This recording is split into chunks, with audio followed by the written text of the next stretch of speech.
I'm Cynthia James, and this network is about changing lives one woman at a time.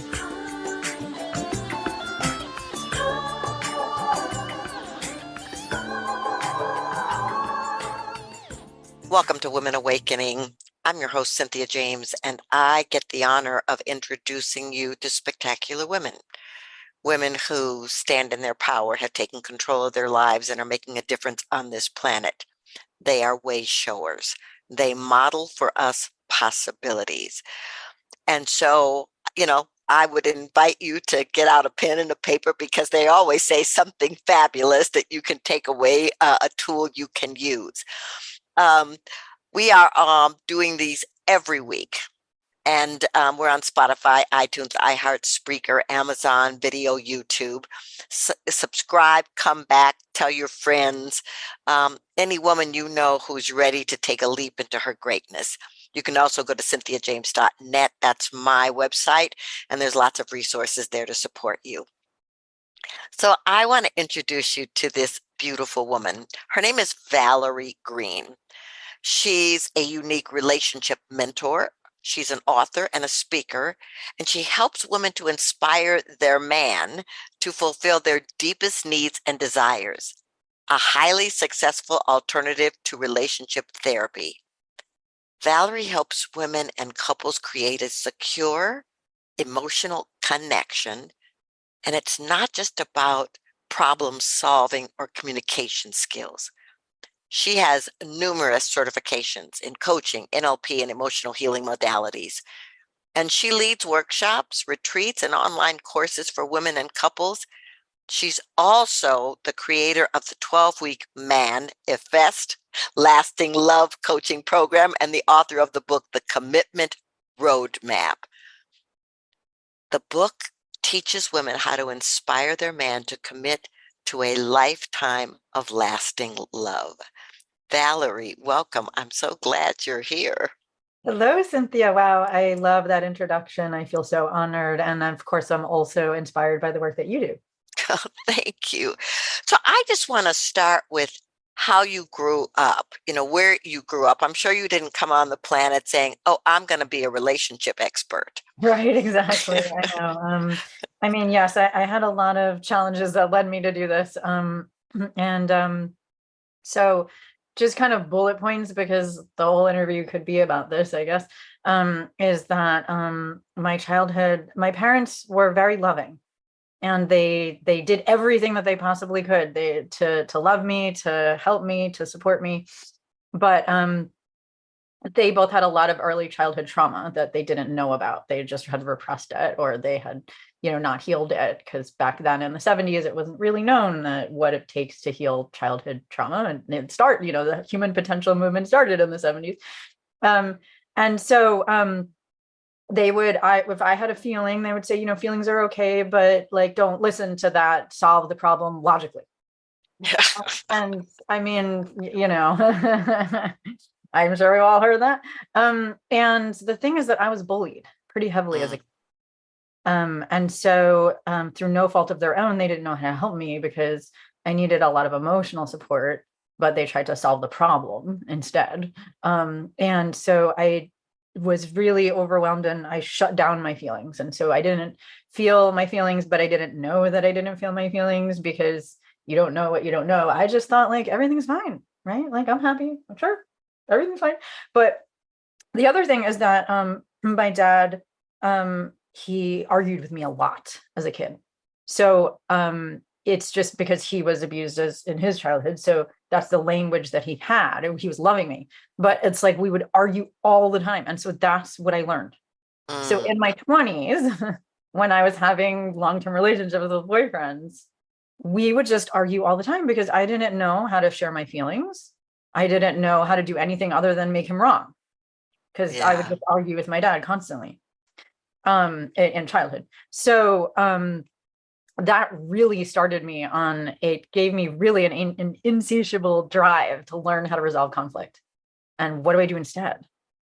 Well, that's beautiful. And so when you went to school, did you go for therapy or psychology, or this is something that evolved over time and taking a lot of different courses? Right. It's such a good question. And this was how out of touch I was with myself because I was repressing my emotions. I went to NYU film school, Ah, which is great. I'm not, that was my previous life. I love the arts and being creative. My mom's an artist, and we made art. Like, my happiest childhood memories are with my mom making art as a little kid. So it's like, that's, what I thought I wanted to do. But then it wasn't until I graduated college that I started meditating when I was 19, because I knew that I wasn't happy, but I didn't know why, because I should be, right? um, and so I started going inwards, and it wasn't until I graduated film school and started doing editing as a career that I realized, wait a minute, my intuition says I'm supposed to be helping people solve their life problems and learn skills and be, living the life they want to live. I don't want to be working with people to make something. I want to be helping people directly. Yeah. But I didn't know what. So in my 20s, I started out as a health coach, actually. I started working for holistic doctors in my 20s because I knew one of the reasons I was bullied is because I was raised incredibly different than other kids. Like, my parents literally didn't even let me eat sugar until I was 2. And then I was only allowed to eat it once a week. And telling the other kids not to eat sugar. Yeah, that goes down well. So you can imagine how kids responded to that. But so I started out like when I was starting out in my career, I worked for holistic doctors, and then I realized I liked coaching. So I started out as a health coach because that's what I'm good at. I'm good at teaching people how to live a healthy lifestyle because that's how I was raised. And so, but what happened was that when I was deciding what niche I wanted to pick as a coach, and my business coach at the time, this was like back in 2012, I think, is when I decided to specifically, I was doing relationship coaching before that, but I was also doing other things.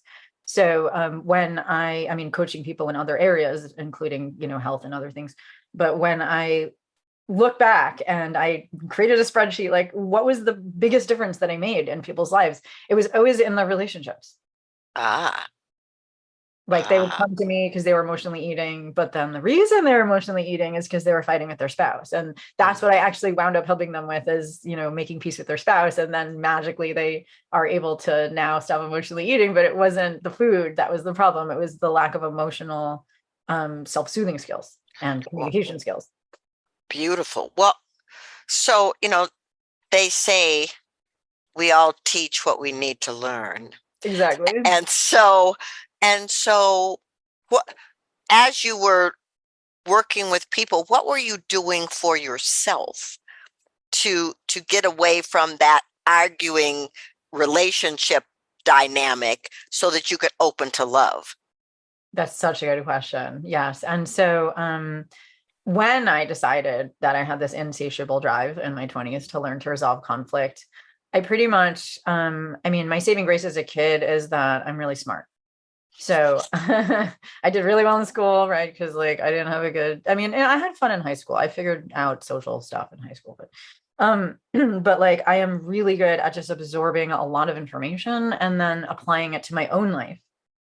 And so what I did was I studied with the top teachers in the world. I went to the Relationship Coaching Institute. I did the core skills training and emotionally focused therapy, even though I'm a coach, so I can't be certified. I trained with John Gottman, and so in his level 1-2, which you can do as a coach, not a therapist. But I really did all the training I can get in terms of how to resolve conflict. And of course, as I did that, I was applying it to my own life.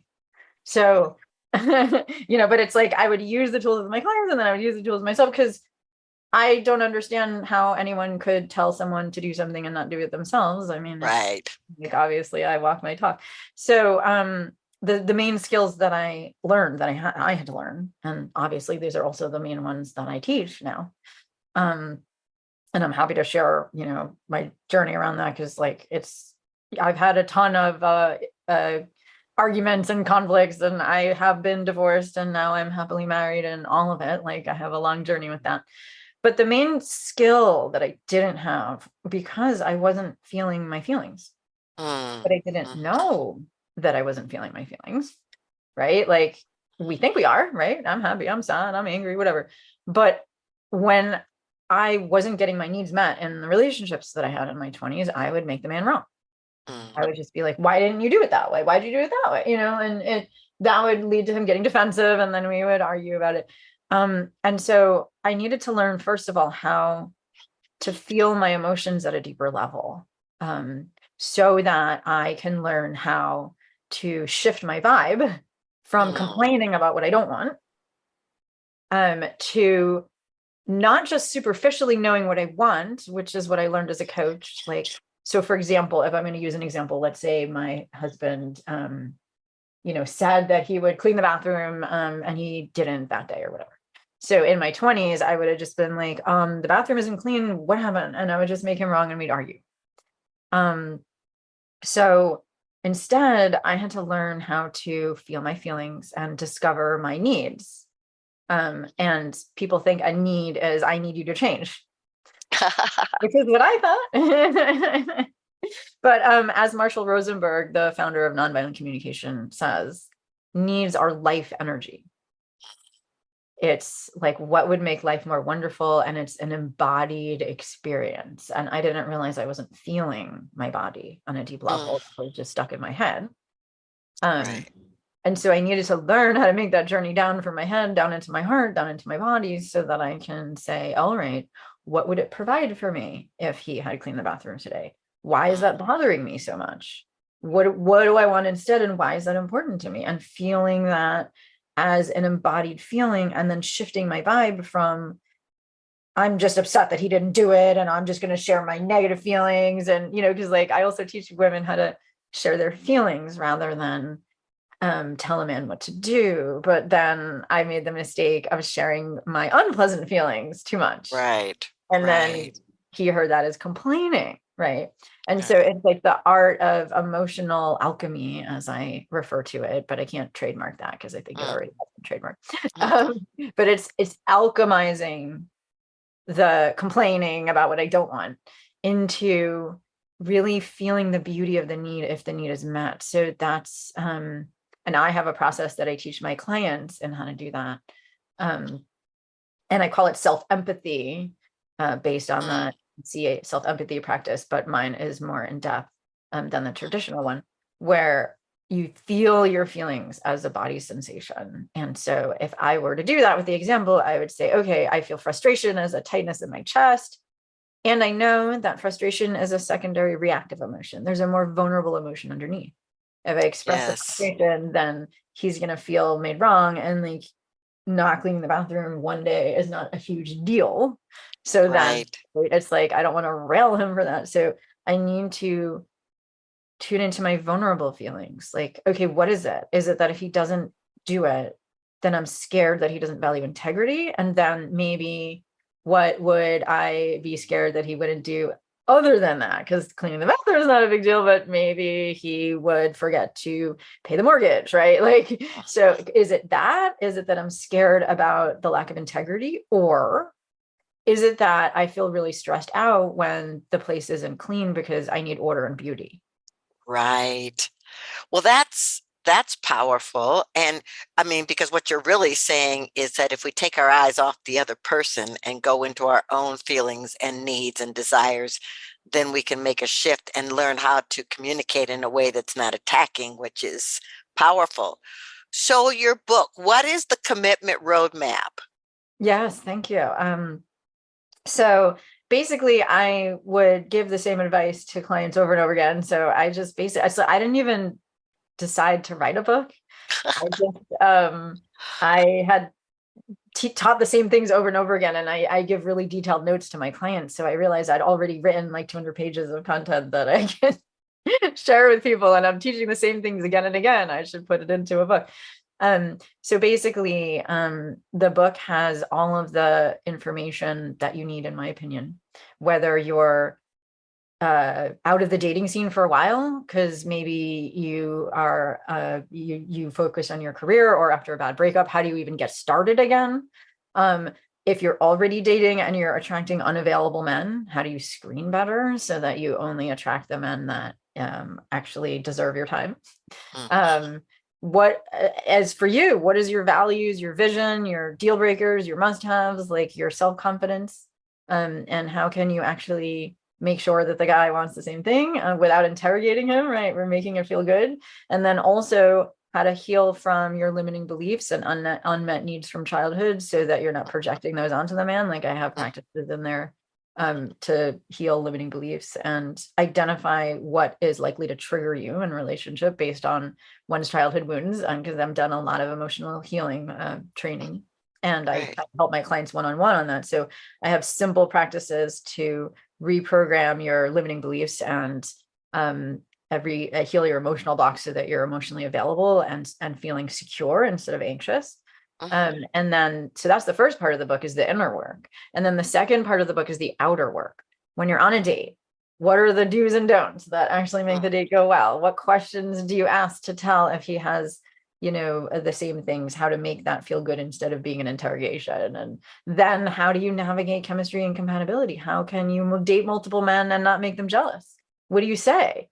You know, what do you do? Like what do you do if you don't want to date multiple men, but you don't want to get attached too quickly? How do you keep your heart inside honor your own heart and don't give your heart away before the man has earned it? How do you know, like pace the relationship equal to him? And then once you're exclusive, what are the key distinctions that a man's looking for in terms of commitment? Because a man commits in a different way than a woman commits. It's not a function of time.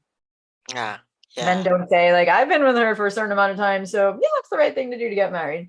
That's what women say. We've been together for a certain amount of time, then we should be married, like, because that's, you know, what the next step is. Men don't think like that. Right. And so I explain in the book how men do think and how to inspire differently. So when you started doing your work, you decided to focus on heterosexual couples and teach women how to connect and communicate with men. And do you have men clients that you work with too on how to connect with women? Yes. And thank you so much for asking. And by the way, I have worked with all genders as well. I don't assume that my clients are heterosexual. I've worked with homosexual couples. Well, I worked with a lesbian couple. I've never worked with a gay couple, but I've worked with people that have been transgender. And so I have no bias. And so I know that gender and sexual orientation are different. And, you know, obviously we can talk a lot about that too, but I have no judgment and no biases. The reason why my marketing is assuming that somebody is a, you know, cis heterosexual person is just because that's, you got to pick a niche. Yes, you do. Yes, you do.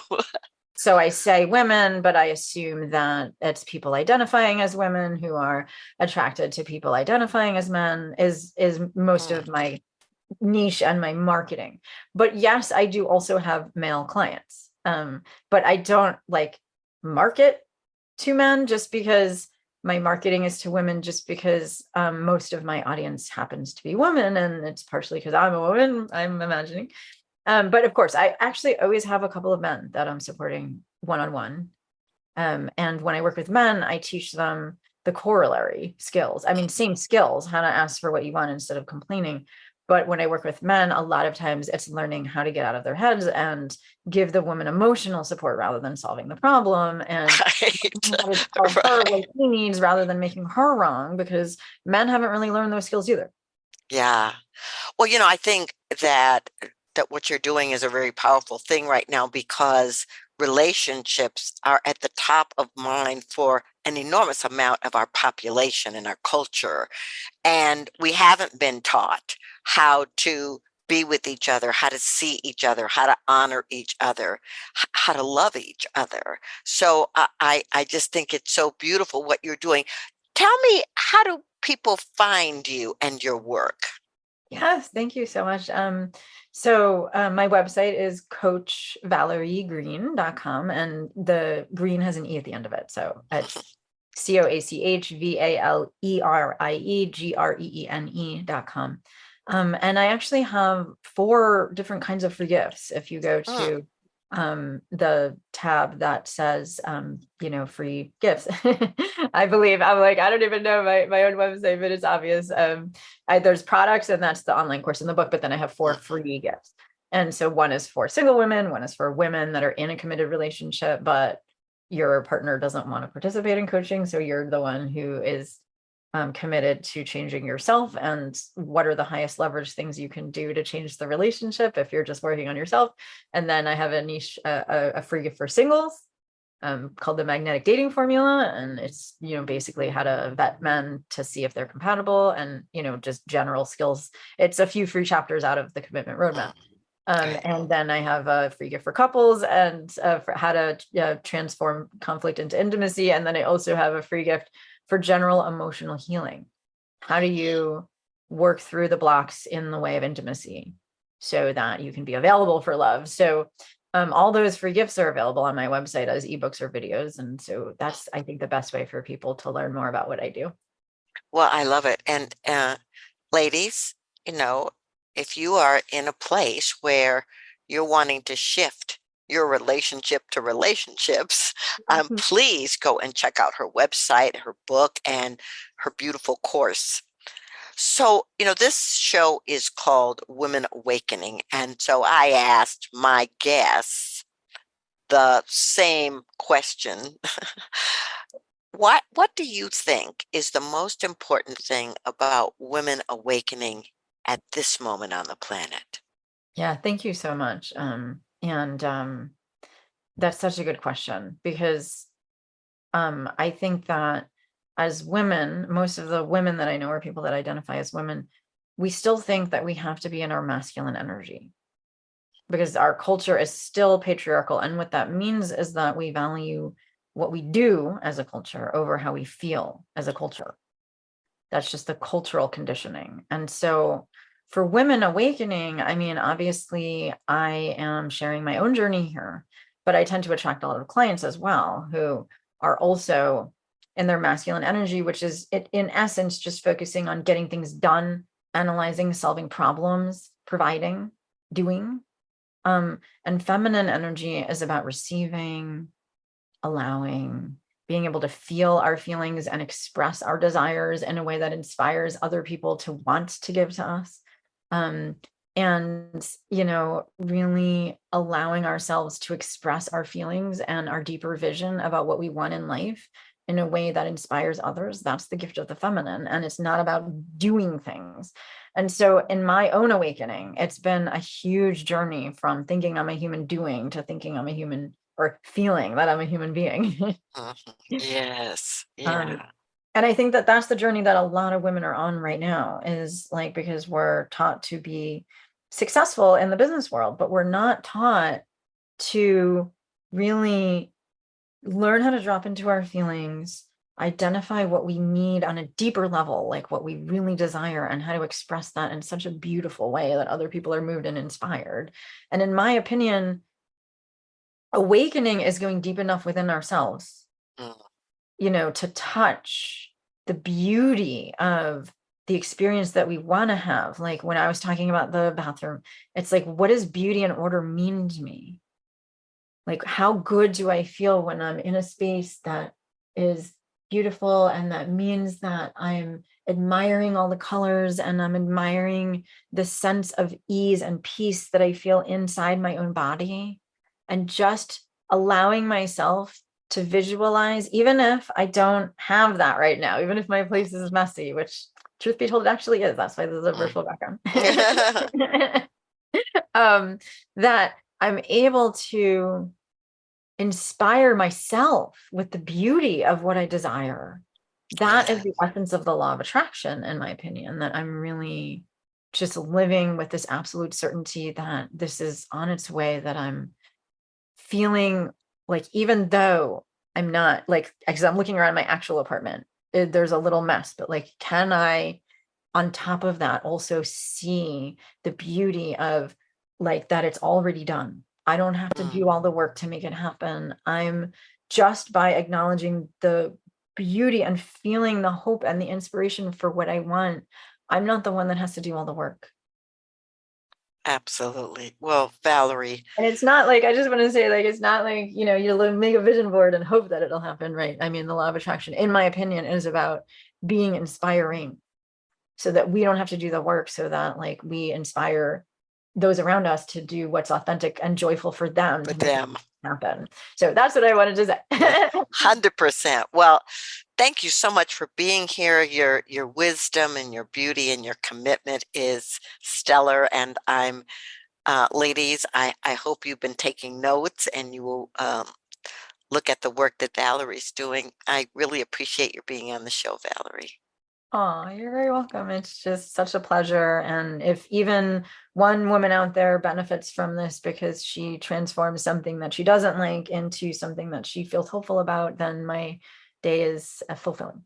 Absolutely. Okay, ladies, so I'm going to end the way I always end. I'm going to remind you how magnificent you are, Hmm. how beautiful, how powerful, how brilliant you are, that you are unique. No one else like you on the planet.